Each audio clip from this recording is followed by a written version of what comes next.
Welcome. मैं अजीत झा दिल्ली से आप लोगों को अनअकैडमी प्लेटफॉर्म पर स्वागत करता हूं। आइए अनअकैडमी के साथ मिलकर के एक बेहतर भविष्य का निर्माण करें, एक सफल प्रशासनिक अधिकारी बने। And welcome cracks UPSC CSC GS Hindi channel में आप लोगों का स्वागत है। और आइए इंडिया के लार्जेस्ट लर्निंग प्लेटफॉर्म पर अपने करियर को बेहतर बनावे। और अपने करियर को आप कैसे बेटर करोगे, यानी एक सफल प्रशासनिक अधिकारी आप कैसे बनोगे, एक आप आईएएस कैसे बनेंगे, उसके बारे में मैं आप लोगों को गाइडलाइन करूंगा। लेकिन उससे पहले, अपने सेशन स्टार्ट करने से पहले मैं अनअकैडमी के बारे में आप लोगों को बता दूं कि अनअकैडमी आप ज्वाइन करते हो तो आप लोगों को क्या क्या बेनिफिट मिलने जा रहा है। अनअकैडमी के द्वारा बहुत सारी सुविधाएं स्टूडेंट को दी जा रही है, वो क्या क्या है उसके बारे में जाने। और अपना सब्सक्रिप्शन आप लोग जल्दी से जल्दी खरीद लें, क्योंकि टाइम को खराब करने से कोई अधिक फायदा नहीं होगा। तो दोस्त, सबसे पहले देखिए हाई क्या है, यहाँ पर आप डेली लाइव क्लासेस आप पाते हो, यहाँ पर इंडिया के टॉप मोस्ट एजुकेटर के साथ अपने डाउट क्लियर करते हैं। दूसरा, रेगुलर मॉक टेस्ट सीरीज की यहाँ पर व्यवस्था की गई है, जिसके द्वारा अपने परफॉर्मेंस को आप जानते हैं एंड टेस्ट योरसेल्फ, स्वयं का मूल्यांकन आप करते हैं। स्ट्रक्चर कोर्सेज का डिजाइन तैयार है। साथ ही आप वन सब्सक्रिप्शन लेते हैं तो अनलिमिटेड एक्सेस आप करोगे। देखो, ये सारी सुविधाएं कब प्राप्त होगा, जब आप सब्सक्रिप्शन लेते हैं यानी एडमिशन लेते हैं, उसके बाद ही। देखो, ये रहा अनअकैडमी का लर्निंग ऐप। अपने एंड्रॉयड फोन से प्ले स्टोर में जाकर के आप डाउनलोड कीजिए। डाउनलोड करने के बाद सारी सुविधाएं आपको प्राप्त होगा। मैं Ajit Jha, post graduate history and मैं 12 ईयर से उससे ही अधिक दिल्ली और दिल्ली से बाहर सिविल सर्विसेज की तैयारी करने वाले स्टूडेंट्स को मार्गदर्शन दे रहा हूँ। और सारा एक्सपीरियंस मैं आपके साथ शेयर करूंगा। तो कैसे हम एक सफल प्रशासनिक अधिकारी बने, सफलता कैसे प्राप्त हो, सक्सेस का जो क्या की पॉइंट्स है, उस सभी पर चर्चा हम लोग करते हैं और आगे भी करते रहेंगे। इंडिया के टॉप मोस्ट एजुकेटर्स के साथ आप पढ़ते हो, एक सफल प्रशासनिक मार्गदर्शक है ये लोग। डॉक्टर रोमन सैनी सर सफल प्रशासनिक मार्गदर्शक है। उनके साथ साथ एक बहुत बड़ा टीम है जो टॉप मोस्ट एजुकेटर्स हैं, जिनके गाइडलाइंस में बहुत सारे स्टूडेंट्स आईएएस बन चुके हैं, पीसीएस अधिकारी बन चुके हैं। उनका सहयोग आपको प्राप्त होगा। आप देखते हैं, देखो अनअकैडमी के द्वारा सबसे बेहतरीन बात क्या है, यूपीएससी के कोर्स को बहुत आसानी तरीके से लॉन्च किया गया है।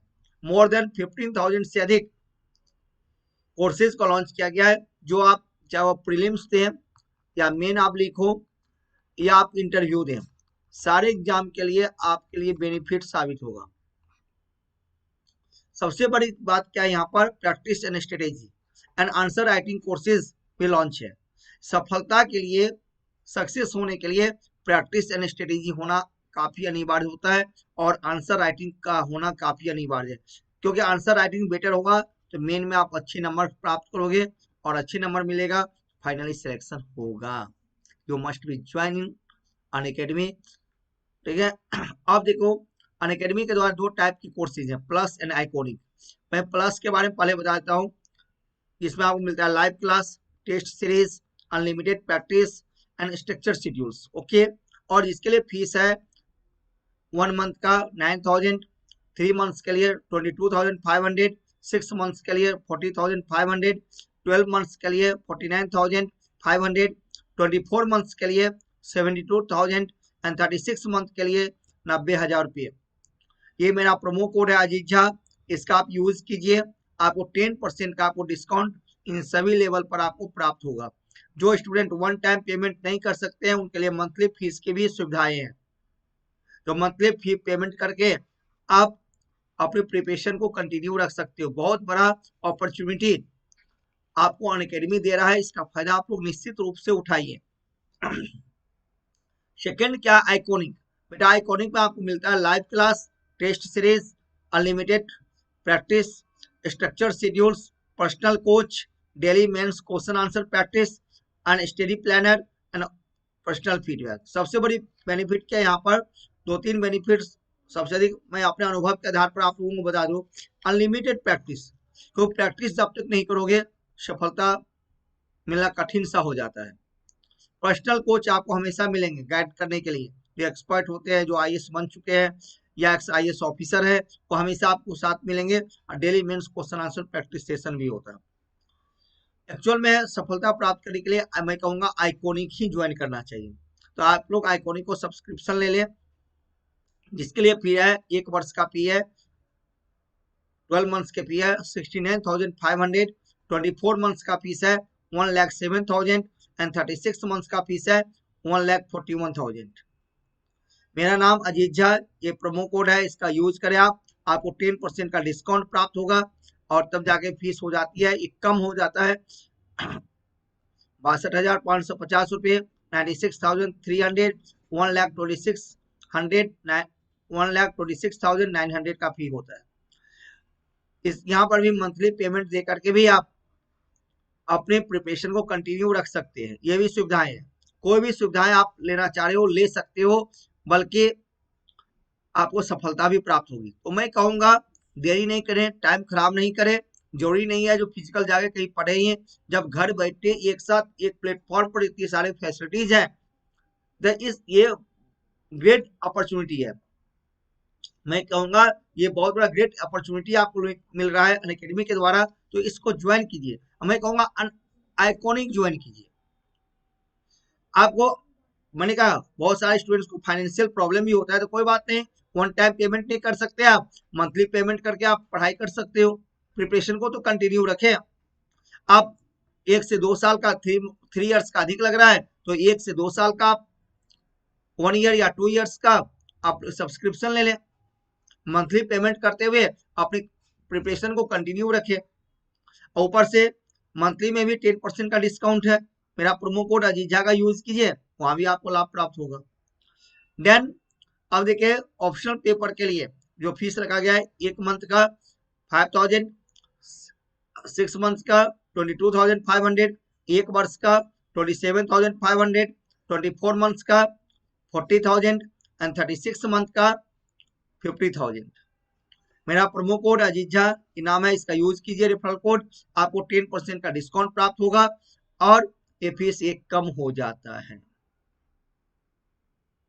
ठीक है, ओके दोस्त, तो मस्ट बी ज्वाइन। मैं अपने अनुभव के आधार पर कहूंगा आपको ज्वाइन करना चाहिए और ज्वाइन करके आप सफलता प्राप्त करें।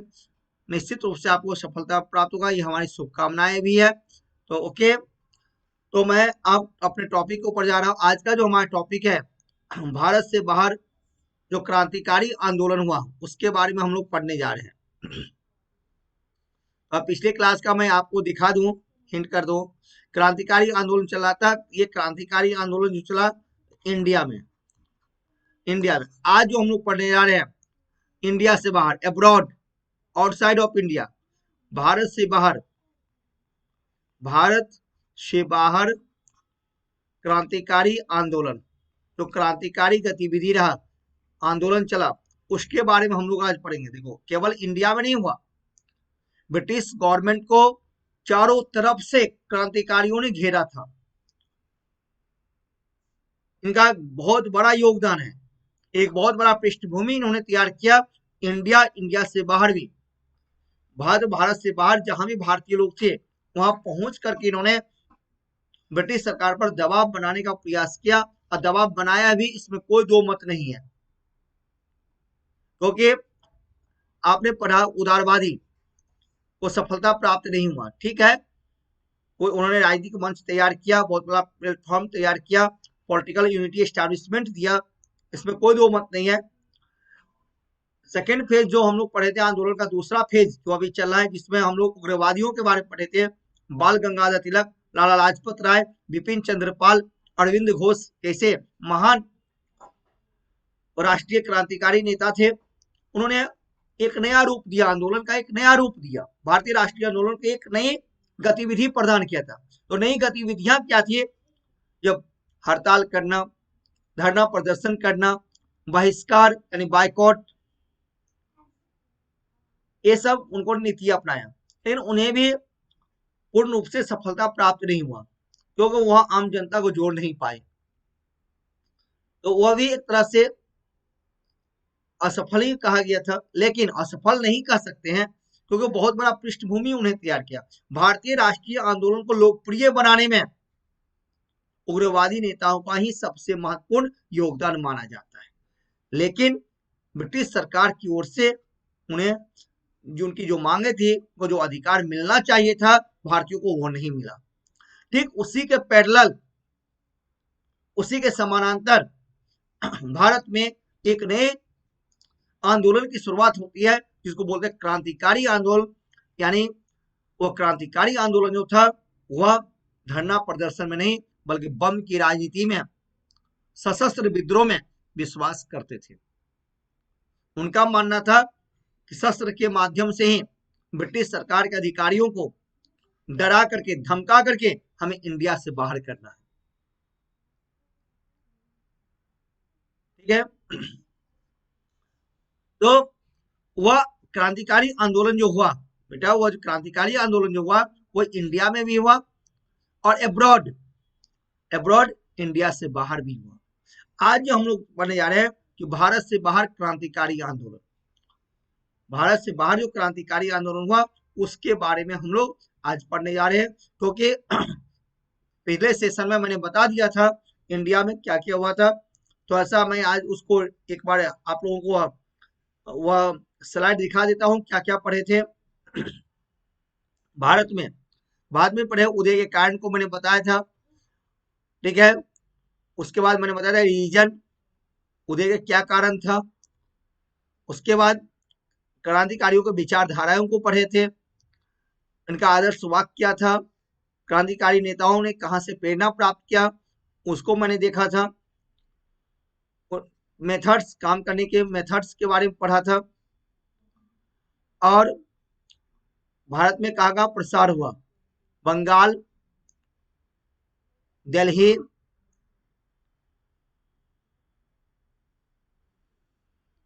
महाराष्ट्र, पंजाब, यहाँ पर हम लोग पढ़े थे। आज जो हम लोग पढ़ने जा रहे हैं वह आगे इंडिया से बाहर, भारत से बाहर क्रांतिकारी आंदोलन।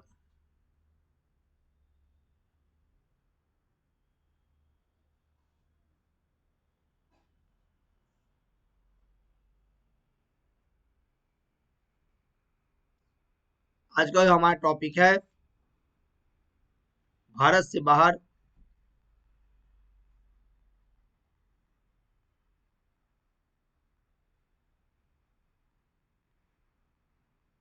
क्रांतिकारी गतिविधियों के बारे में हम लोग पढ़ेंगे। इसमें हम लोग कहाँ कहाँ पढ़ेंगे, ब्रिटेन ले चलूंगा आप लोगों को इस पेज में, ब्रिटेन, जापान, पेरिस, यूएसए,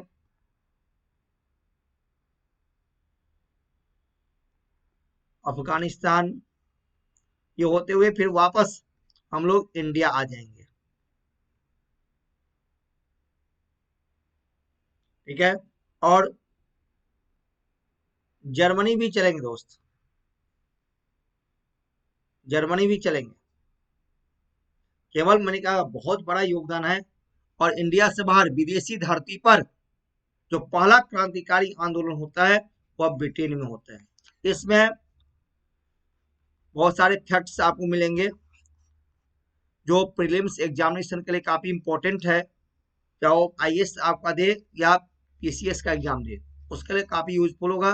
तो आप लोग नोटबुक, कॉपी निकाल लें, पेन निकाल लें और एक एक पॉइंट को लिखते हुए चले। क्योंकि आपने देखा होगा किस प्रकार से मैं पिछले क्लास में ऐसे ऐसे पॉइंट्स, टॉपिक को मैं लिखाया हूँ। तो जनरली बुक्स में, तो जनरल बुक्स लोग पढ़ते हैं, एनसीईआरटी वगैरह बुक पढ़ते हैं, उसमें अवेलेबल नहीं होता है। मैंने क्या कहा था, मैं एनसीईआरटी के साथ साथ बहुत सारे टेक्स्ट बुक को कंपाइल्ड करके मैं लेक्चर देता हूँ, जिससे स्टूडेंट को इधर उधर भटकना ना पड़े, उनको अधिक से अधिक आउटपुट मिले। हमारा यही टारगेट है, तो उनको अधिक से अधिक आउटपुट मिले और वो इधर उधर भटके नहीं, उनको रिजल्ट हो, सफलता प्राप्त हो। यही हमारा टारगेट है, यानी अनअकैडमी का वही टारगेट ही है। इसलिए मैं हमेशा कहता हूं कि आप अनअकैडमी का सब्सक्रिप्शन जरूर खरीदें। सब्सक्रिप्शन लोगे तो बहुत अधिक सुविधाएं और अधिक अपॉर्चुनिटी आपको प्राप्त होगा। ठीक है, अब भारत से बाहर हम बात करते हैं। भारत से बाहर विदेशों में प्रसार, जो पहला जो आंदोलन होता है वो लंदन में, मैंने कहा इंडिया से बाहर जो पहला जो आंदोलन होता है वह इंडिया में सॉरी लंदन में होता है। लंदन में भारत से बाहर पहला क्रांतिकारी आंदोलन ब्रिटेन के लंदन में। आप बताओ कि लंदन में जाकर के वहां पर ब्रिटिश सरकार को चैलेंज करना, चुनौती देना कितना कठिन काम होगा। और भारत से बाहर लंदन में क्रांतिकारी आंदोलन करने वाले पहले व्यक्ति थे, इनका नाम था श्यामजी कृष्ण वर्मा। लिखा हुआ है श्यामजी कृष्ण वर्मा, जिन्होंने लंदन में इंडियन होम रूल सोसाइटी की स्थापना की थी। क्या बनाया, जो मैं समझा देता हूं। Indian home rule society, Indian home rule society इन्होंने स्टैब्लिश किया। इसका नाम ही रखा बेटा इंडियन होम रूल। ध्यान देना आप लोग, नाम ही रखा क्या, इंडियन होम रूल सोसाइटी। इसका मतलब क्या होता है, होम रूल का मतलब क्या होता है, होम रूल का अर्थ क्या होता है। मैं एक एक पॉइंट को, टॉपिक को, मैं वर्ड्स को मैं तोड़ करके अच्छे से समझा देता हूं, जिससे आप लोगों को कोई प्रॉब्लम नहीं हो। होम रूल का मतलब क्या हो गया, यहाँ पर होम रूल का मतलब है सेल्फ गवर्नेंस, स्वशासन, स्वराज, मतलब सेल्फ गवर्नेंस। ठीक है, मतलब जिसको हिंदी में हम लोग कहते हैं स्वशासन हमें चाहिए। स्वशासन की मांग किया, कहां पर जाकर के, लंदन में। और स्वशासन कहां पर, इंडिया में। इसलिए नाम का इंडियन होम रूल सोसाइटी। इसका एक ही उद्देश्य क्या था कि भारत में हमें सेल्फ गवर्नेंस चाहिए, स्वयं का शासन चाहिए, स्वशासन चाहिए। स्वराज प्राप्त करना ही, भारत के लिए स्वराज प्राप्त करना ही इनका एकमात्र उद्देश्य था, और कुछ भी उद्देश्य नहीं था। ठीक है, अब हम यहां पर देखते हैं कि इसकी स्थापना जो क्या था, श्यामजी कृष्ण वर्मा, जो इंडियन होम रूल सोसाइटी की स्थापना जो इन्होंने किया था,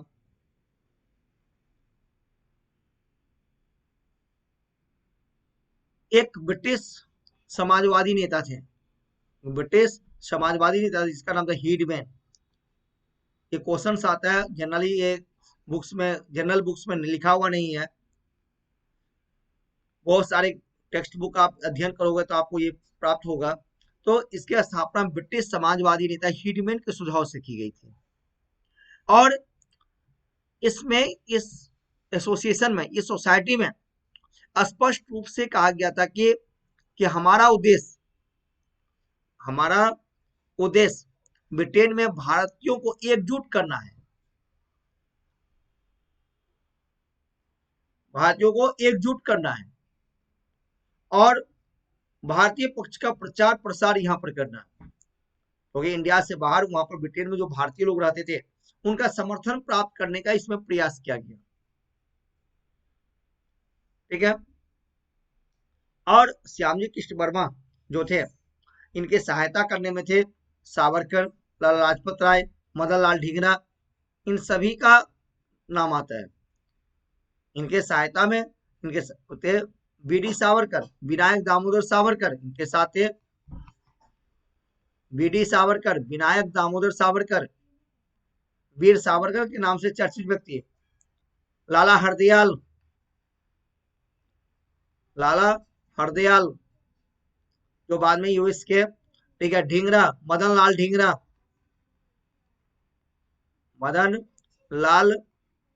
ढींगरा, इनके सहायता के लिए तैयार थे। इनके सहायता से इन सारे काम हुआ था। और इसके उपाध्यक्ष अब्दुल्ला सुहारवर्दी थे। इंडियन होम रूल सोसाइटी के उपाध्यक्ष कौन थे, अब्दुल्ला सुहारवर्दी। थोड़ा फैक्ट्स हो गया, फैक्ट्स को भी हमें ध्यान में रखना है। लेकिन मैंने क्या कहा, कंसेप्चुअल बात इसमें क्या होगी कि इसमें उद्देश्य, एम, ऑब्जेक्टिविटी क्या था कि भारत में स्वराज की प्राप्ति करना। और श्यामजी कृष्ण वर्मा ने उन्होंने लंदन में एक इंडिया हाउस की भी स्थापना किया था। इंडिया हाउस तो क्रांतिकारियों का एक प्रमुख केंद्र के रूप में सामने आया, प्रमुख केंद्र बना, और जहां पर बहुत सारे स्टूडेंट्स वहां पर जुड़ते थे। तो कि यहाँ इसमें क्या हुआ था कि स्टूडेंट्स के लिए वहां पर जो छात्र थे, भारतीय छात्र जो थे, इंडियन स्टूडेंट्स थे, इंडियन स्टूडेंट्स के लिए इंडिया हाउस बहुत बड़ा एक स्थल बन चुका था। और India House Shyamji Krishna Varma, B D Savarkar, इन जैसे नेताओं ने भारतीय छात्रों के लिए, इंडियन स्टूडेंट्स के लिए अनेक स्कॉलरशिप की भी घोषणा वहां पर किया था। तो इससे क्या हुआ कि विदेशों में रह रहे, लंदन में रह रहे भारतीयों को एकजुट कर क्रांतिकारी विचार का प्रसार करना था। और इतना नहीं, मैं यहाँ पर आप लोगों को लिखकर बताता हूँ कि श्यामजी कृष्ण वर्मा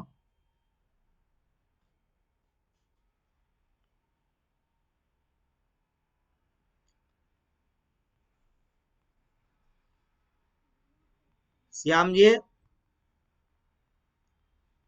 श्यामजी कृष्ण वर्मा ने वहां पर लंदन में इंडिया हाउस की स्थापना किया, जो जिस पर अभी हम लोग चर्चा किए। और इंडिया हाउस के साथ इन्होंने एक मैगजीन को पब्लिश किया था, इंडियन सोशियोलॉजिस्ट, इंडियन सोशियोलॉजिस्ट के नाम से इन्होंने एक मैगजीन को पब्लिश किया था। इसमें अपने विचार, आइडियोलॉजी को इन्होंने लिखा था। हालांकि सरकारी दमन के कारण श्यामजी कृष्ण वर्मा पर सरकारी दमनकारी नीति अपनाया गया, और सरकारी दमन नीति अपनाने के कारण श्यामजी कृष्ण वर्मा यहाँ से शिफ्ट कर गए, यानी कि एस्केप कर गए लंदन से। और लंदन से जाकर के उन्होंने क्या चले गए पेरिस चले गए। और उनके पेरिस जाने के बाद, श्यामजी कृष्ण वर्मा के पेरिस जाने के बाद, इंडिया हाउस और होम रूल सोसाइटी जो था, इंडिया हाउस जो था यहाँ पर, इसकी जिम्मेदारी कौन लिया? बी डी सावरकर, विनायक दामोदर सावरकर के नेतृत्व में इंडिया हाउस लंदन में भी चलता रहा। तो अगर श्यामजी कृष्ण वर्मा पेरिस चले गए तो बी डी सावरकर ने इंडिया हाउस को संभाला था, उनके नेतृत्व में इंडिया हाउस चल रही थी। और बी डी सावरकर, जो जिस पर अभी मैंने चर्चा किया कि बी डी सावरकर ने यहाँ पर इंडियन स्टूडेंट्स की सहायता से, उन्होंने यहाँ पर इंडियन स्टूडेंट्स, भारतीय छात्रों की सहायता से, इंडियन स्टूडेंट की सहायता से, और उसकी सहायता के लिए उन्होंने फ्री इंडिया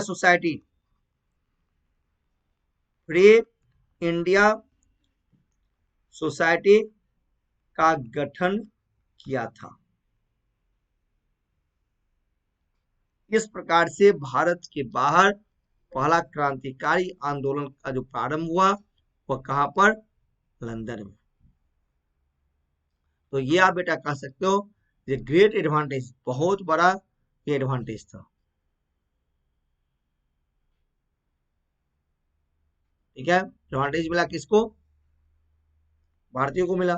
इससे क्या हुआ? भारतीय वहां पर अवेयर हुए अपने देश के प्रति, भारतीय वहां पर काफी अवेयर हुए, और उनमें एक जागरूकता आई कि भारत में आजादी चाहिए, क्योंकि इन्होंने कहा था हमें स्वशासन चाहिए।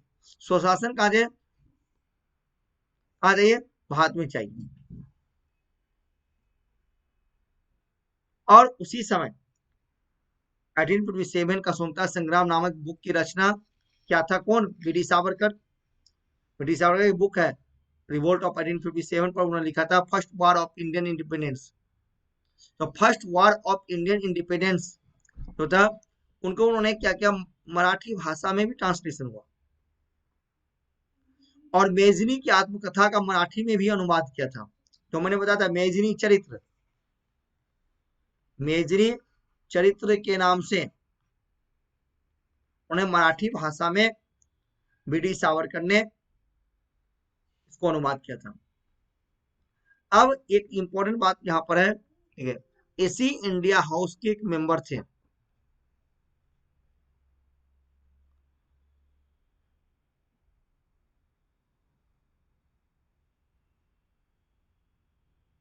इसे इंडिया हाउस, इंडिया हाउस के एक मेंबर थे, इनका नाम था मदन लाल ढींगरा, मदन लाल ढींगरा इसके मेंबर थे। यही मदन लाल ढींगरा ने 1909 में 1909 ईस्वी में भारत सचिव के राजनीतिक सलाहकार, राजनीतिक राजनीतिक सलाहकार कर्जन विलियम वायली को गोली मारकर हत्या कर दिया। आगे ब्रिटिश सरकार ने कर्जन विलियम वायली की हत्या के बाद ब्रिटिश सरकार ने मदन लाल ढींगरा को फांसी दे दिया था, किल किया गया था। और यहाँ पर सचिव के रूप में, इंडिया हाउस में सचिव के रूप में होम रूल सोसाइटी में मैडम भिकाजी कामा भी थे, आए थे। तो इस प्रकार से यहाँ पर आंदोलन चल रहा था। अब देखिए दूसरा आंदोलन, पहला तो यहाँ लंदन चले, लंदन में आप देखा किस प्रकार से आंदोलन हो रहा है, इसको देखा। अब हम आते देखते हैं फ्रांस में। अब चले फ्रांस की ओर, लंदन से हम चलते हैं फ्रांस की ओर। फ्रांस में मैडम भिकाजी रुस्तम कामा ने पेरिस में क्रांतिकारी विचारों का प्रसार किया था और वंदे मातरम नामक समाचार पत्र निकाला था। अब क्वेश्चन होता है कि मैडम भिकाजी कामा कौन थी? मैडम भिकाजी रुस्तम कामा, इनका पूरा नाम है मैडम भिकाजी रुस्तम कामा। रुस्तम इनके पति का नाम था, उनके नाम से। और मैडम भिकाजी कामा जो थे, शी वॉज इंडियन, भारतीय थी, भारतीय थे और ये पारसी समुदाय से थे, ठीक है। ये इनका भारतीय राष्ट्रीय आंदोलन में काफी योगदान है। अब मैडम भिकाजी कामा को भारतीय क्रांति की माता, इन्हें भारतीय क्रांति की माता भी कहा जाता है। क्वेश्चन आता है मदर ऑफ इंडियन रिवोल्यूशन, भारतीय क्रांति की माता किसको कहते हैं? मैडम भिकाजी रुस्तम कामा कहा गया। अब देखिए अमेरिका में, ठीक है, अमेरिका से पहले मैं यहाँ पर बता दूं फ्रांस चले, ठीक है, फ्रांस चल रहे। अब आते हैं यहाँ पर जर्मनी। भारतीय राष्ट्रीय आंदोलन की बिगुल जर्मनी में भी बजा था और यहाँ पर सबसे बड़ा इंपॉर्टेंट रोल कौन कौन था? मैडम भिकाजी कामा का ही था। मैडम भिकाजी कामा 18 अगस्त 1907 को जर्मनी के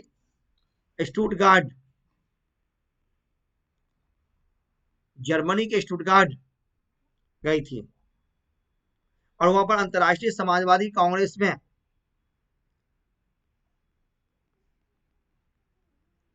अंतर्राष्ट्रीय समाजवादी कांग्रेस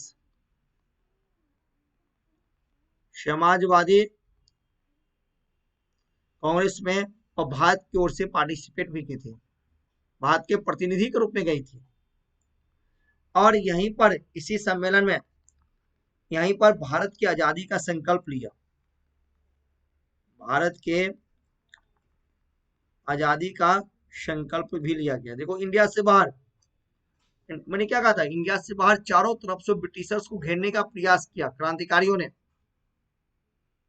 और यहाँ पर जर्मनी में मैडम भिकाजी कामा अब बहुत बड़ा रोल माना जाता है। जर्मनी में जो भारतीय लोग थे उनको इन्होंने अवेयर किया, किसके लिए? अपने देश के लिए। वहां पर इन्होंने भारतीय पक्ष को रखा और बताया इन्होंने किस प्रकार से भारत में ब्रिटिश सरकार के द्वारा, ब्रिटिशर्स के द्वारा भारतीय लोगों का एक्सप्लॉयटेशन हो रहा है, भारत का शोषण किया जा रहा है, भारत का शोषण आर्थिक रूपों से हो रहा है, सामाजिक रूपों से हो रहा है, सांस्कृतिक रूपों से हो रहा है। भारतीय लोगों को आजादी चाहिए, वह ब्रिटिश सरकार से मुक्ति प्राप्त करना चाह रहे हैं। इस बात को इन्होंने यहाँ पर संकल्प रखा। कौन? मैडम भीकाजी कामा। जो अंतर्राष्ट्रीय समाजवादी कांग्रेस का सम्मेलन हुआ था, इसमें वह इंडिया से गई थी और भारत के पक्षों को वहां पर रखा गया और यहीं पर भारत के राष्ट्रीय ध्वज को इन्होंने फहराया। भारत के राष्ट्रीय ध्वज, नेशनल फ्लैग,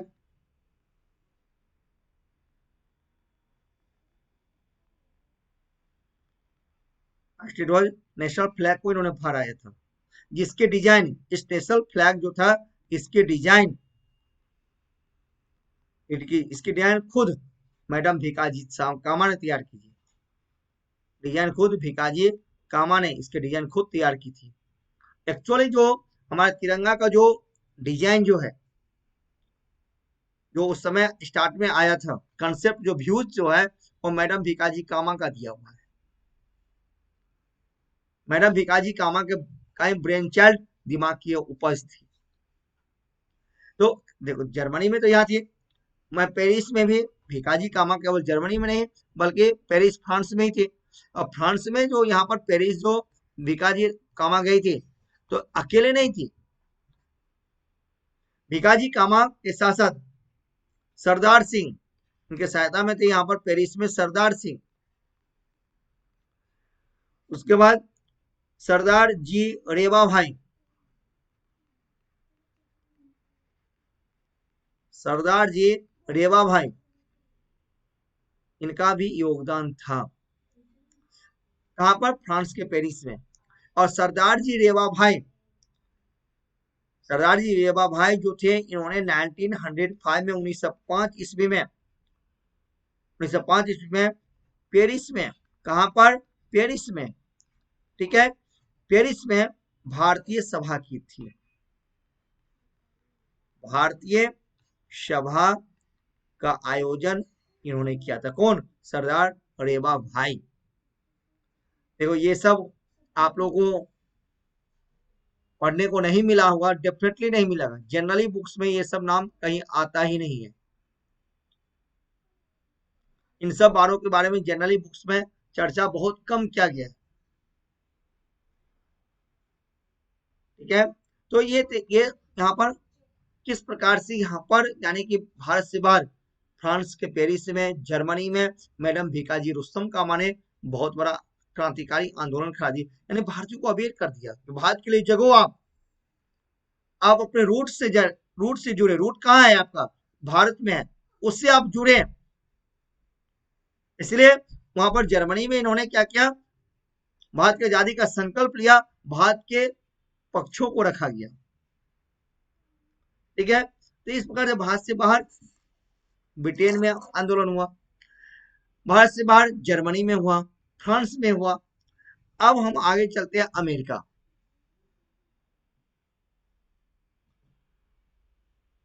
बहुत बड़ा आंदोलन का केंद्र अमेरिका बना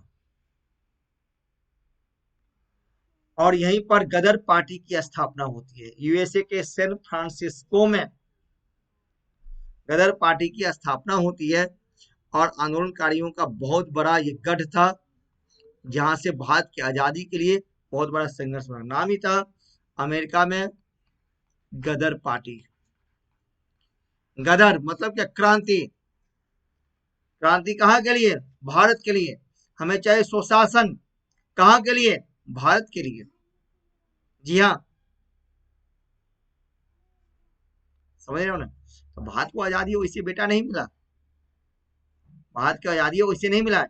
भारत की आजादी में इन सारे क्रांतिकारियों का एक अहम योगदान है, काफी महत्वपूर्ण योगदान है कि उन्होंने एक बहुत बड़ा माहौल तैयार किया, केवल भारत के अंदर नहीं, भारत से बाहर जाकर के, और वहां पर रह रहे भारतीयों को अपने देश के लिए उनको जगाया। देखें, यहाँ पर गदर पार्टी की स्थापना कैसे होती है, उसके बारे में, गदर पार्टी क्या था, आंदोलन कैसे हुआ, उसको भी हम लोग करेंगे। लेकिन अब मैं समझा देता हूं। गदर पार्टी के थोड़ा बैकग्राउंड, स्थापना कैसे होती है उसके बारे में जानने का प्रयास करें और फिर डिटेल्स मैं इसको एक्सप्लेन अभी करूंगा। ओके, इंपॉर्टेंट टॉपिक भी है।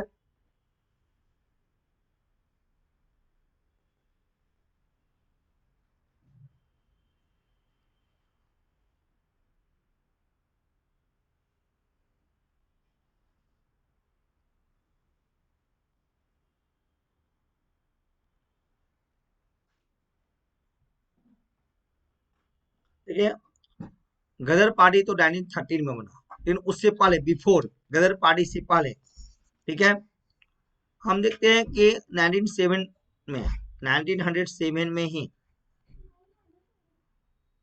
रामनाथपुरी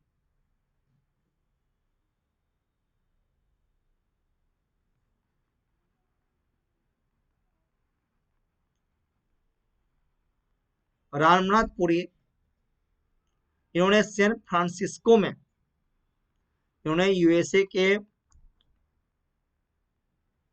सैन फ्रांसिस्को में,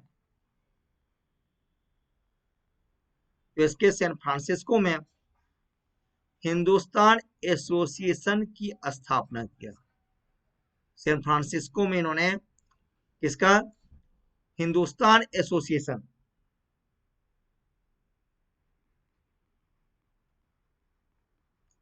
हिंदुस्तान एसोसिएशन की स्थापना किया। कहां पर बेटा, सैन फ्रांसिस्को में। किसने किया, रामनाथ पुरी ने किया था, ठीक है। और साथ ही रामनाथ पुरी ने सैन फ्रांसिस्को में हिंदुस्तान एसोसिएशन की स्थापना के साथ साथ इन्होंने सर्कुलर ए आजाद नामक मैगजीन और न्यूज़पेपर का भी प्रकाशन किया था। किसका प्रकाशन किया, circular A Azad, a circular ए आजाद को पब्लिश किया था रामनाथ पुरी ने। और उसी के बाद मैं आपको बता दूं, उसी के बाद वह क्या कि यूएस जो है भारतीय क्रांतिकारियों का एक बहुत बड़ा अड्डा बन चुका था। यानी ये कह सकते हो उसी के बाद से 1907 में रामनाथ पुरी ने इस प्रकार हिंदुस्तान एसोसिएशन की स्थापना किया। और सर्कुलर ए आजाद का जो प्रकाशन किया, इसके माध्यम से उन्हें भारतीयों को यूनाइट करने का प्रयास किया। और यही कारण है कि 1908 आते आते, यानी यहीं से यूएसए भारतीय क्रांतिकारियों के लिए, भारतीय क्रांतिकारियों के लिए एक बहुत बड़ा स्थल यानी अड्डा बना। और इसके बाद 1913 में आकर के सैन फ्रांसिस्को में भी हिंद एसोसिएशन ऑफ अमेरिका की स्थापना होती है। वही बाद में गदर पार्टी कहलाता है। और गदर नाम से वो न्यूज़पेपर का भी प्रकाशन किया था, जो भारत में भी पहुंचा था, जिसके बारे में मैं पहले पढ़ा चुका हूं।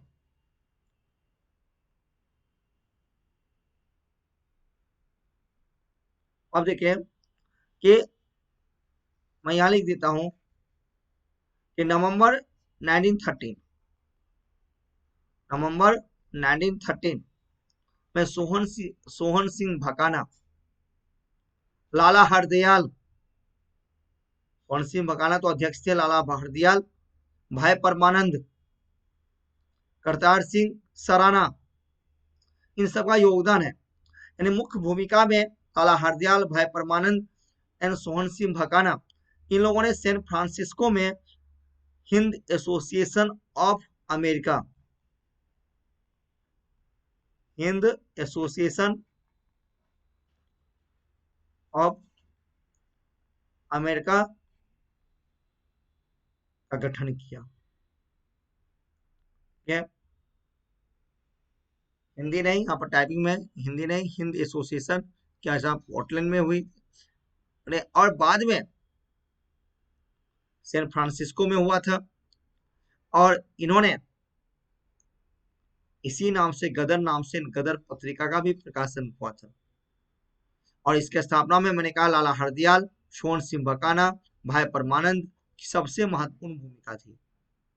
और सबसे खास बात क्या है, गदर पार्टी जो था, नाम ही था गदर, गदर पार्टी जो था, इसका जो इसका नेचर, गदर पार्टी का नेचर, इसका चरित्र क्या था, नेचर क्या था, प्रकृति क्या था, धर्मनिरपेक्ष।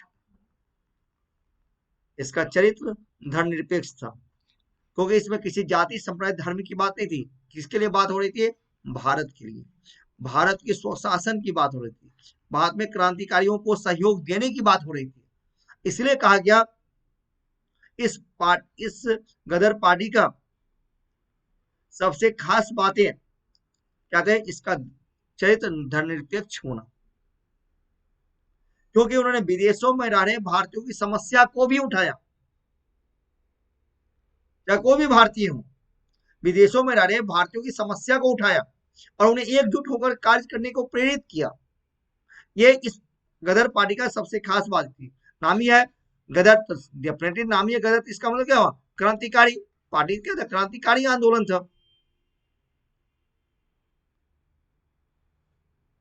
ठीक है, तो ये विदेशों में रह रहे भारतीयों की समस्या को उठाया और उसे एकजुट होकर कार्य करने के लिए प्रेरित किया।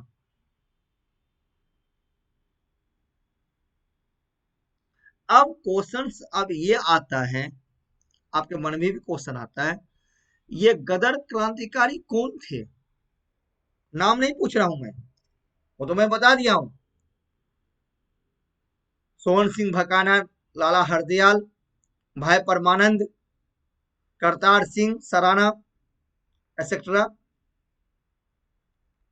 मेरा ये क्वेश्चन है, मेरा ये क्वेश्चन है, आप काफी कंसेप्चुअल क्वेश्चन पूछ रहा हूँ। जब आप मेंस में इस टाइप से क्वेश्चन होता है, जब आप लिखते हैं, या आईएएस का हो या प्रीलिम्स का हो, तो और आजकल तो क्वेश्चंस कंसेप्चुअल काफी पूछा जा रहा है, अप्लाइड क्वेश्चन होता है प्रीलिम्स में भी, वहां भी क्वेश्चन होता है। अब क्वेश्चन होता है गदर क्रांतिकारी,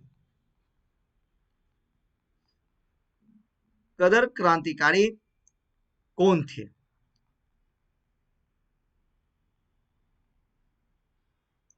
गदर क्रांतिकारी कौन थे? देखिए, गदर क्रांतिकारी जो थे, ये भारत में पंजाब राज्य से थे, यानी प्रमुख रूप से पंजाबी और प्रवासी थे। ये कह सकते हो कि मुख्य रूप से ये पंजाबी और प्रवासी थे। जी हाँ, जो ये लोग जो ये लोग 1904 के आसपास से 1904 में ही नॉर्थ यूएसए के पश्चिमी तट, नॉर्थ यूएसए के वेस्टर्न कोस्ट, पश्चिमी तट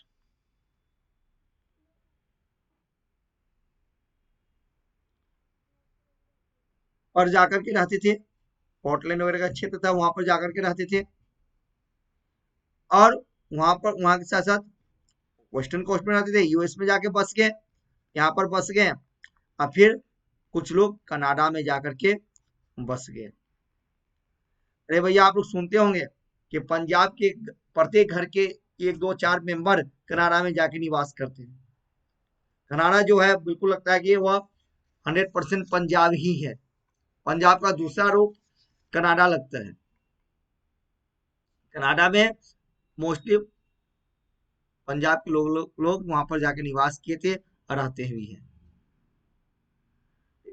ये वो थे गदर क्रांतिकारी। यही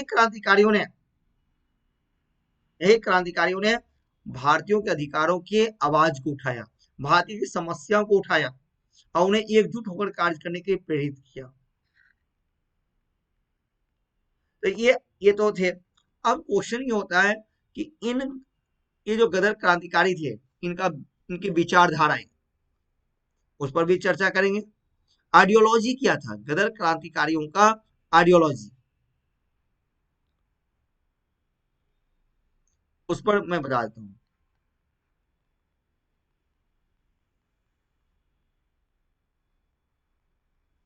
कार्यों का विचारधाराएं, यानी इनका आइडियोलॉजी किया था। ओके, ये टाइप क्वेश्चंस, ये मेंस प्लस प्रीलिम्स दोनों में के लिए क्वेश्चंस काफी इंपॉर्टेंट हो जाता है, क्योंकि आइडियोलॉजी टाइप के क्वेश्चंस अब आजकल प्रीलिम्स में भी पूछा जा रहा है। जिसको मुझे अप्लाइड करना होता है तो केवल गदर पढ़ा दें, 1913 में इससे हुआ, स्थापित हो गई, गदर पार्टी बना, तो वह तो एक नॉर्मल बात है, फैक्ट के लिए आप लोग याद कर लोगे। प्रीलिम्स में आपने पढ़ा भी होगा, फैक्ट में याद कर लिया होगा। लेकिन मेरा टारगेट क्या होता है, फाइनल सिलेक्शन। इसलिए मेरा जो क्लास है प्री कम मेन, मैं दोनों को जोड़ करके पढ़ाता हूँ, जिससे आपको दोनों के पेपर में, चाहे प्रीलिम्स दे या मेन दे, दोनों में आपके लिए काफी यूजफुल साबित होगा, इसमें कोई दो मत नहीं है। अब ये गदर क्रांतिकारियों की विचारधाराएं क्या थी? सबसे बड़ी विचारधारा क्या थी, इसका चरित्र क्या था? धर्म निरपेक्षता। ठीक है, और ये इसकी विचारधाराएं भी थी, चरित्र भी था और विचारधाराएं भी था। और इनकी विचारधारा क्या थी कि भारत में ब्रिटिश सरकार के विरुद्ध, भारत में ब्रिटिश सरकार के विरुद्ध क्रांतिकारी युद्ध छेड़ने की प्रतिज्ञा की। यानी कदर क्रांतिकारियों का उद्देश्य था, कहने का मतलब यह कि भारत में जो क्रांतिकारी आंदोलन चल रहा है ब्रिटिश शासन के अगेंस्ट में, देश की आजादी की प्राप्ति करने के लिए ब्रिटिश सरकार के विरुद्ध जो भारत में क्रांतिकारी आंदोलन चल रहा है, उसमें उन क्रांतिकारियों को सहयोग प्रदान करना। यानी भारत में चल रहे आंदोलन को सहयोग देना इसका उद्देश्य था।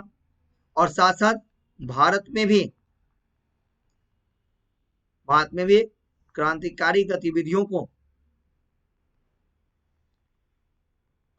को निरंतर बनाए रखना चाहते थे,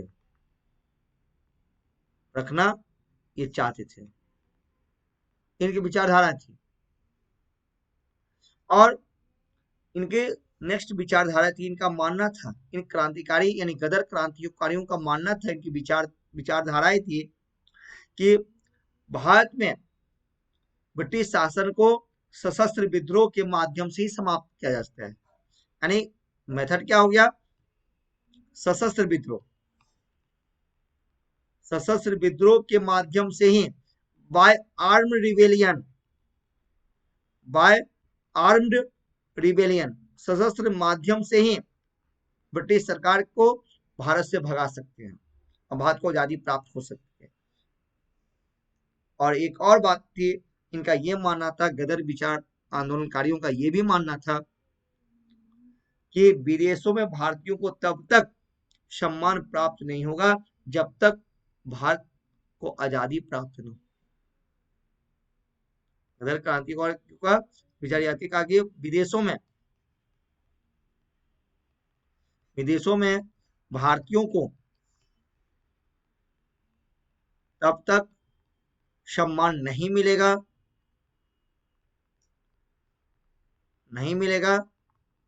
जब तक भारत स्वतंत्र न हो जाए। भाई अपने देश में अपने लोगों को सम्मान दोगे तब तो विदेशों में भारतीयों को सम्मान मिलेगा। यदि आप अपने घर में अपने बच्चे को प्यार नहीं करते हैं तो बाहरी लोग भी आपके बच्चे को प्यार नहीं देंगे। ये अंडरस्टूड है?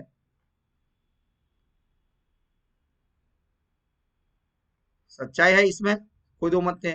यही बात इनका भी कहना था कि जब तक हमें भारत में सम्मान नहीं मिलेगा, खुद अपने देशों में सम्मान नहीं मिलेगा, तो विदेशों में हमें क्या सम्मान मिलेगा। इसलिए कहा देते कि भारतीयों को तब तक विदेशों में सम्मान नहीं मिलेगा जब तक ये भारत आजाद न हो जाए।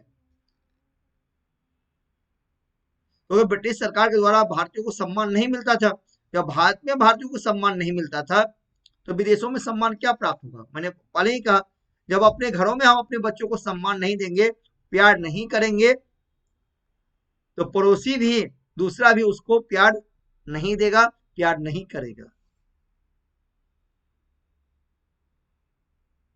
यही बात गदर क्रांतिकारियों का भी बेटा कहना था। गदर क्रांतिकारी का यही था, यही उनकी विचारधारा थी। सबसे बड़ा विचारधारा क्या थे उनकी? धर्मनिरपेक्षता होना और भारत में चल रहे आंदोलन को सहयोग देना और भारत में भी क्रांतिकारी गतिविधियों को निरंतर बनाए रखना चाहते थे। और इनका यह मानना था कि भारत को आजादी विदेशी शासन यानी ब्रिटिश शासन से मुक्ति सशस्त्र विद्रोह के आधार पर ही प्राप्त होगा। और थर्ड, सम्मान प्राप्त करना विदेशों में, तो उसके लिए भारत को आजाद कराना अनिवार्य माना गया। और मैं आपको बता दूं, इसी कारण से ये गदर पार्टियों ने अपने आंदोलन को प्रचार प्रसार करने के लिए, आगे बढ़ाने के लिए न्यूज़पेपर का प्रकाशन किया था। गदर न्यूज़पेपर प्रकाशित हुआ।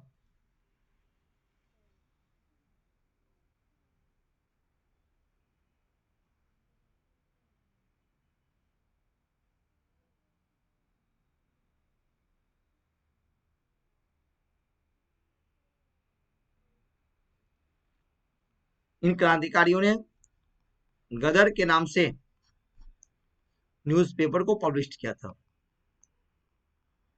और गदर न्यूज़पेपर 6 लैंग्वेजेस में, 6 भाषाओं में प्रकाशित होती थी। बंगाली में तो एक स्पेशल इशू भी निकाला गया था, स्पेशल इशू था वह बंगाली में भी था। और गदर न्यूज़पेपर जो था, इसका टाइटल, गदर न्यूज़पेपर का टाइटल, इसका शीर्षक होता था अंग्रेजी राज का दुश्मन। अंग्रेजी राज का दुश्मन।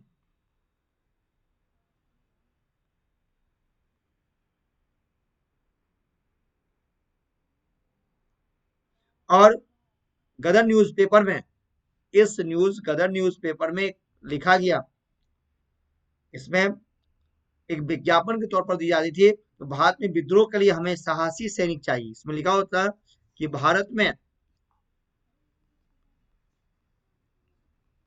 विद्रोह के लिए हमें साहसी सैनिक चाहिए, विज्ञापन में लिखा होता था। इस न्यूज़पेपर के हेडलाइन में लिखा होता था, मुख्य पृष्ठ पर छपा होता था कि भारत में विद्रोह करने के लिए हमें साहसी सैनिक चाहिए। देखो, और उनको वेतन क्या मिलेगा, सैलरी क्या मिलेगा? वेतन मैं दूंगा मृत्यु, पुरस्कार के स्वरूप उन्हें प्राप्त होगा शहादत, पेंशन के रूप में उन्हें क्या मिलेगी? स्वतंत्रता। और विज्ञापन में ये होता था युद्ध का क्षेत्र, युद्ध का क्षेत्र कहाँ होगा? भारत।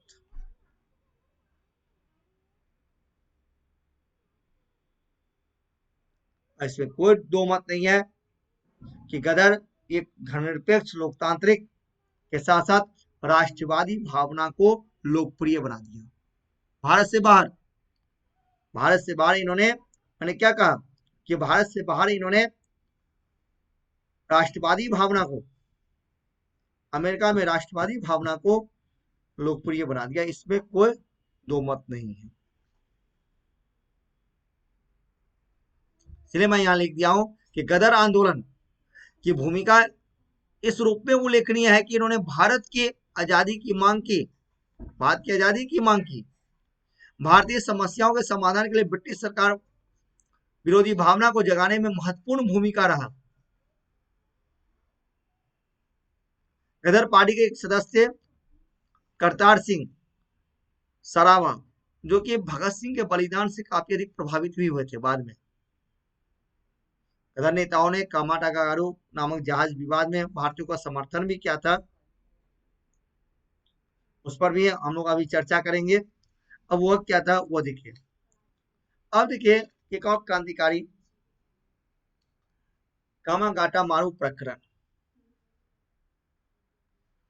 ये 1914 की बात है। वह क्या है, ये कनाडा से संबंधित बात है। कनाडा की सरकार ने एक नियम बनाया, कनाडा में सरकार ने एक नियम बनाया, कहा कि किसी उपनिवेश या ठेकेदार के जहाज को कनाडा की सीमा पर जाने पर प्रतिबंध लगा दिया और कहा गया कि वो सीधे कनाडा नहीं पहुंच सकते हैं कानून तक। ऐसे में सिंगापुर में रह रहे एक भारतीय ठेकेदार थे, भारतीय थे, उनका नाम था गुरुदत्त सिंह ने अब जापानी जहाज का नाम था कामागाटा मारू, इसीलिए इसको बोलते कामागाटो मारू प्रकरण। एक जापानी जहाज का किराए पर लिया और वहां पर रह रहे भारतीयों को लेकर वैंकूवर प्रस्थान किया। और इसका एक ही एम था कि भारतीय वहां अपने जीवन का विकास करें और भारत की आजादी के लिए अपना सहयोग प्रदान किया। परंतु क्या हुआ, कनाडा की सरकार ने इसे अपनी सीमा में प्रवेश करने नहीं दिया और एक शोर कमेटी, इसका तटीय कमेटी भी करते हैं, इसको शोर कमेटी भी कहा गया, इसका गठन हुआ था। ने जब वापस नहीं मतलब सीमा में प्रवेश करने से मना कर दिया तो वहीं पर जहाज में ही हुसैन रहीम, सोहनलाल पाठक, बलवंत सिंह, इन्होंने एक शोर कमेटी, जिसका हिंदी में कहते तटीय समिति, का गठन किया। फिर वापस कनाडा की सरकार ने वापस कलकत्ता भेज दिया और कलकत्ता में जैसे ही ये बजबज बंदरगाह पहुंचा तो बहुत सारे इसमें लोग जो थे आक्रोशित हो गए और पुलिस से मुठभेड़ हुआ, कुछ मारे गए, कुछ घायल हुए, बहुत सारे गिरफ्तार हो गए थे। ये था कामागाटो मारू प्रकरण। अब देखते हैं अफगानिस्तान। कहाँ कहाँ हम लोग विदेश में यात्रा किए, ब्रिटेन गए, फ्रांस गए, जर्मनी गए, ठीक है, कनाडा को देखें। अब आ जाते हैं अफगानिस्तान। अफगानिस्तान में 1915 में राजा महेंद्र प्रताप ने बरमतुल्ला और उबैदुल्ला सिंधी की सहायता से, इन दोनों लोगों की सहायता से काबुल में पहली स्वतंत्र अस्थायी सरकार का गठन किया, जिसमें खुद महेंद्र प्रताप अपने आप को प्रेसिडेंट बने थे और बरकतुल्ला उसको प्राइम मिनिस्टर बनाया गया था।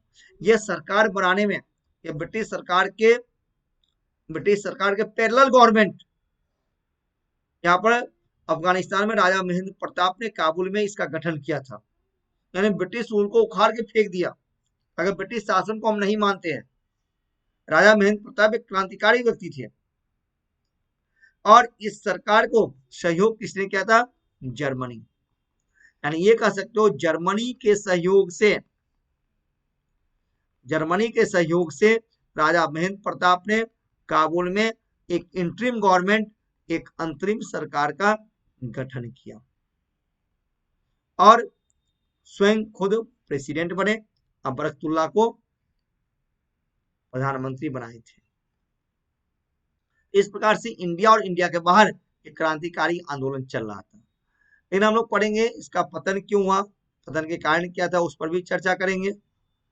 और ब्रिटिश सरकार की दमनकारी नीति क्या थी, सरकार की क्या प्रतिक्रिया रही भारत में और भारत के बाहर, दोनों के बारे में हम लोग पढ़ेंगे। पहले क्रांतिकारी आंदोलन के पतन के कारण को पढ़ने से पहले बेटा हम लोग पढ़ लें कि भारत में जो क्रांतिकारी आंदोलन चल रहा था उसमें सरकार की क्या प्रतिक्रिया थी।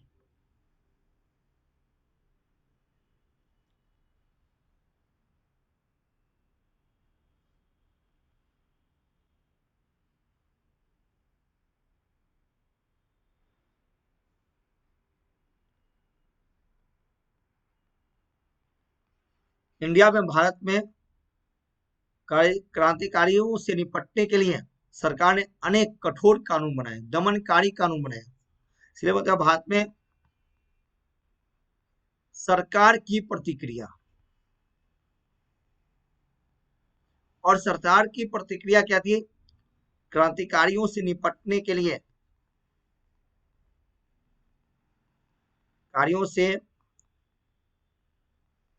निपटने के लिए ब्रिटिश सरकार ने अनेक दमनकारी कानून बनाए, अनेक दमनकारी कानून बनाए थे। क्या? ऐसे राजद्रोह सभा अधिनियम, राजद्रोह सभा अधिनियम 1907, फौजदारी कानून संशोधित अधिनियम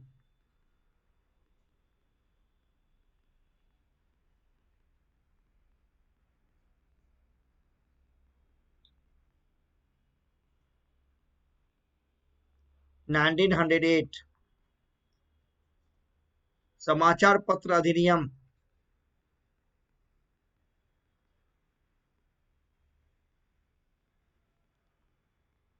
1908, प्रेस एक्ट,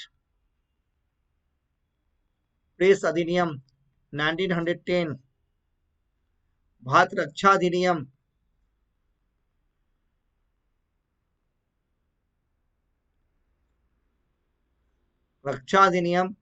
1915।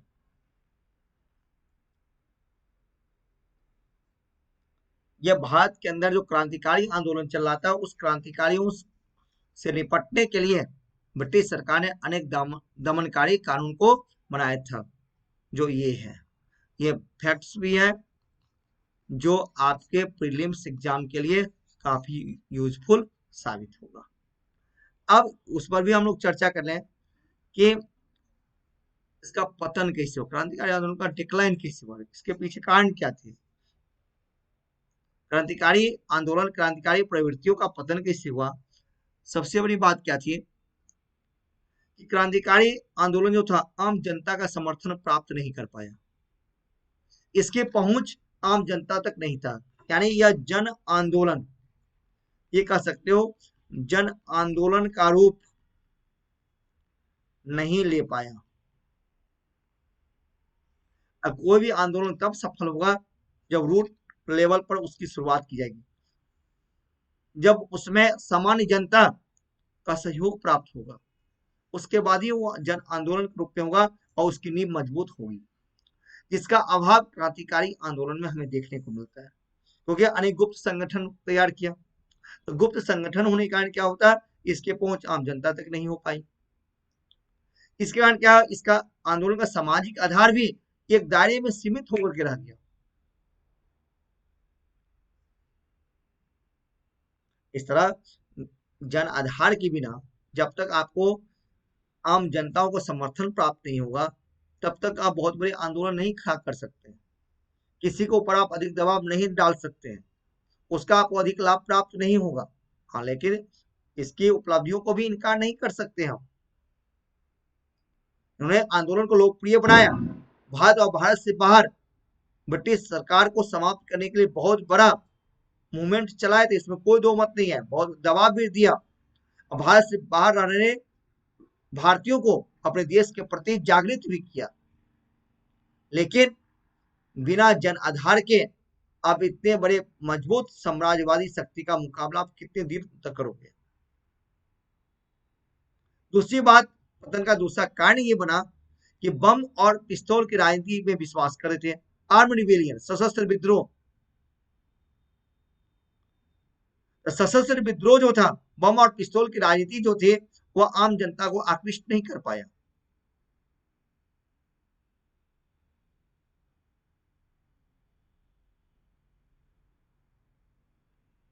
ठीक है, लेकिन और दूसरी बात, जो भारत से बाहर जो क्रांतिकारी आंदोलन चल रहा था, क्रांतिकारी गतिविधियां चलाई जा रही थी भारत की आजादी प्राप्त करने के लिए, हुआ क्या कि जब फर्स्ट वर्ल्ड वॉर में, प्रथम विश्व युद्ध में ब्रिटेन और फ्रांस के साथ जब उसमें यूएस भी शामिल हुआ, तो क्या हुआ, विदेशों में चले क्रांतिकारी अंकुश लग गया, तो ब्रिटेन और फ्रांस था, ठीक है, तो ब्रिटेन के साथ कौन आ गया, यहाँ पर यूएस भी आ गया, तो यूएस जैसे आ गया तो क्रांतिकारी आंदोलन पर अंकुश लग गया।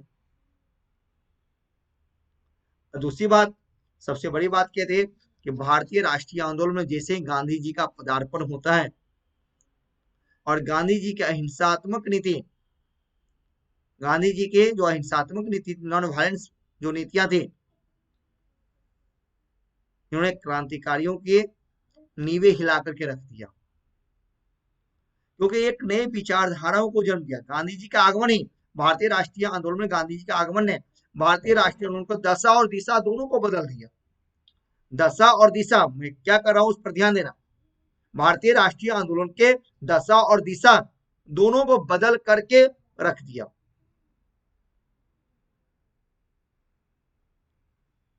क्योंकि गांधी जी नॉन वायलेंस में बिलीव करते थे, असहयोग में विश्वास करते थे, लेकिन असहयोग कैसे होगा? अहिंसा नीति के द्वारा। इन्हें सत्याग्रह, सत्याग्रही थे, सत्याग्रह में विश्वास करते थे। और एक बात यहां पर यह भी बता दूं कि पतन का, क्रांतिकारियों के प्रवृत्तियों के पतन का एक और सबसे महत्वपूर्ण कारण, जब भारत में यह आंदोलन चल रहा था बेटा, उसी समय भारत में संवैधानिक सुधार पर चर्चा हुई। भारत में संवैधानिक सुधार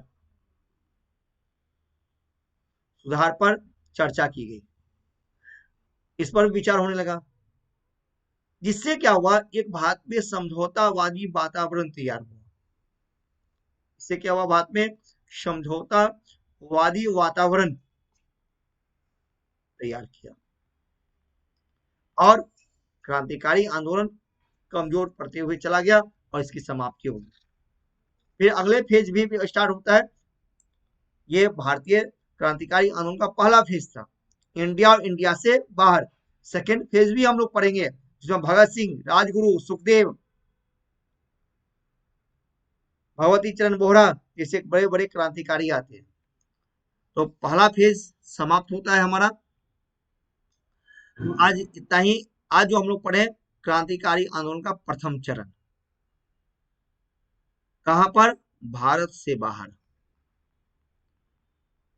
क्रांतिकारी आंदोलन का फर्स्ट फेज, प्रथम चरण में हम लोग देखा कि भारत से बाहर किस प्रकार से हुआ। और बाद में हम लोग पढ़ेंगे कि सेकेंड फेज, क्रांतिकारी आंदोलन का दूसरा चरण जो होता है, जिसमें कौन आते हैं? भगत सिंह, हमारे महान क्रांतिकारी भगत सिंह, चंद्रशेखर आजाद, इन सब के बारे में हम लोग सेकेंड फेज में पढ़ेंगे। तो आज बस इतना ही, और आप लोगों को बहुत बहुत धन्यवाद। थैंक यू, थैंक्स, आप सभी को थैंक्स हमारे क्लास में आने के लिए, धन्यवाद देता हूं। और आपका सपोर्ट हमें चाहिए, आपके सहयोग से ही मैं सक्सेसफुली सेशन चला रहा हूं, और आप लोगों का सपोर्ट चाहिए। रेगुलर आप लोग क्लास में आते रहें, हमसे मार्गदर्शन प्राप्त करें। साथ ही फिर मैं कहूंगा कि ये तो फ्री चैनल है, और इससे अधिक लाभ प्राप्त करने के लिए आपको अनअकैडमी का सब्सक्रिप्शन लेना चाहिए। और सब्सक्रिप्शन में मैं कहूंगा आप आइकॉनिक सब्सक्रिप्शन को ले, जहां पर आप वन टाइम पेमेंट नहीं कर सकते हैं, तो मंथली पेमेंट करके भी आप अपने प्रिपरेशन को कंटिन्यू चला सकते हो, कंटिन्यू रख सकते हैं।